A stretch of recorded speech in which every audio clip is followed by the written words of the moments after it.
ইশরাক হোসেনকে মেয়র হিসেবে শপথ পড়াতে বাধা নেই, রিট খারিজ। রিট জনস্বার্থে নয়, রাজনৈতিক বলেছেন আইনজীবীরা। আদালতের রায়ের পর বিএনপি নেতাকর্মীদের উল্লাস। দুই উপদেষ্টার পদত্যাগ না হওয়া পর্যন্ত আন্দোলন চলবে। জনগণের প্রত্যাশা প্রতিফলিত হয়েছে বলেছেন রিজভী।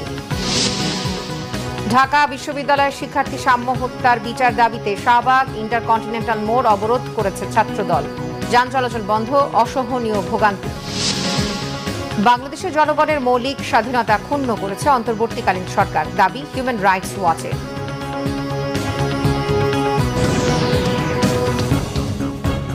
দেখছিলেন ক্রাউন সিমেন্ট সংবাদ শিরোনাম, এবারে বিস্তারিত।